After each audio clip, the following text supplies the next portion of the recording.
Hello అండి, అందరికీ నమస్తే. Welcome back to Momo home. ఈరోజు వీడియోలో నేను మీకు ఒక సింపుల్ టేస్టీ స్నాక్ రెసిపీని చేసి చూపిస్తున్నాను.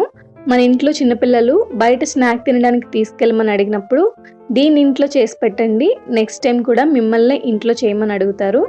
సో ఈ రెసిపీ కోసం ఫస్ట్ స్టవ్ మీద ప్యాన్ పెట్టుకొని 2 బటర్ క్యూబ్స్ వేసుకొని ఒకసారి స్ప్రెడ్ చేసుకోవాలి. ఇప్పుడు 4 బ్రెడ్ స్లైసెస్ తీసుకొని బటర్ మీద పెట్టి లైట్గా కాల్చుకోవాలి. ఆ తర్వాత రెండో వైపు కూడా తిప్పి ఒక 30 సెకండ్స్ కాల్చుకుంటే సరిపోతుంది. ఇదే కలర్లో ఉండాలి, మరి ఎక్కువ రోస్ట్ చేసుకోకూడదు. మనం సెకండ్ టైం రోస్ట్ చేసుకున్నప్పుడు మొత్తం మాడిపోతాయి. సో ఇలానే మనకి కావాల్సినన్ని బ్రెడ్స్ తీసుకొని రోస్ట్ చేసుకోవాలి. ఇప్పుడు కాల్చుకున్న బ్రెడ్ స్లైస్ని ఒకటి తీసుకొని దానిపైన 1 టీ స్పూన్ చిల్లీ సాస్ వేసి స్ప్రెడ్ చేసుకోవాలి. ఇలా చిల్లీ సాస్ స్ప్రెడ్ చేసుకున్న తర్వాత దీనిపైన రౌండ్గా కట్ చేసుకున్న క్యాప్సికమ్ పీసెస్ పెట్టుకోవాలి. ఈ క్యాప్సికమ్ పైన 2 పీసెస్ రౌండ్గా కట్ చేసుకున్న టొమాటో స్లైస్ని కూడా పెట్టి వాటిపైన చీజ్ స్లైస్ని పెట్టుకోవాలి. నేను ఇక్కడ సాల్టెడ్ చీజ్ని తీసుకున్నాను. ఈ చీజ్ పైన ఆనియన్ లేయర్ని ఇలా చిన్న ముక్కలుగా కట్ చేసుకుని పెట్టుకోవాలి. ఇప్పుడు దానిపైన కొద్దిగా కొత్తిమీర వేసుకొని లాస్ట్లో కొత్తిమీర పైన బాయిల్ చేసుకున్న కార్న్ పీసెస్ని వేసుకోవాలి. ఇప్పుడు మరొక బ్రెడ్ స్లైస్ని తీసుకొని దానిపైన పెట్టుకోవాలి.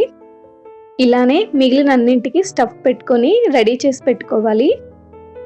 ఇక్కడ నేను సాల్టెడ్ చీజ్ తీసుకున్నాను కాబట్టి ఎక్స్ట్రా సాల్ట్ కోసం నేను ఏమీ యాడ్ చేయడం లేదు.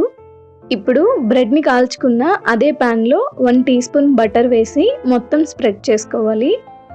ఇలా బటర్ కొంచెం మెల్ట్ అయ్యాక స్టఫ్ పెట్టి రెడీ చేసుకున్న బ్రెడ్స్ని దీనిపైన పెట్టి లో ఫ్లేమ్లో 4 to 5 మినిట్స్ కాల్చుకొని ఆ తర్వాత రెండో వైపు కూడా తిప్పి మరొక 5 మినిట్స్ కాల్చుకోవాలి. రెండో వైపుకి తిప్పుకున్న వీడియో క్లిప్ మిస్ అయిందండి. దీన్ని ప్రిపేర్ చేసుకున్నప్పుడు మర్చిపోకుండా ఫాలో అవ్వండి. చూసారు కదా ఎంత పర్ఫెక్ట్గా వచ్చిందో.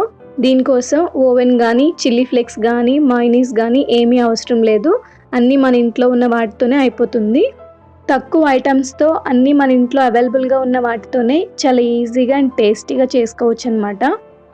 ఈ రెసిపీ చిన్నపిల్లలే కాదు పెద్దవాళ్ళు కూడా ఒక్కసారి టేస్ట్ చేస్తే మళ్ళీ మళ్ళీ తినాలనిపిస్తుంది. సో ఈ రెసిపీ మీకు నచ్చితే లైక్ చేసి కామెంట్ చేయండి. మోమో హోమ్ కుకింగ్ ఛానల్ని సబ్స్క్రైబ్ చేసుకొని సపోర్ట్ చేయండి.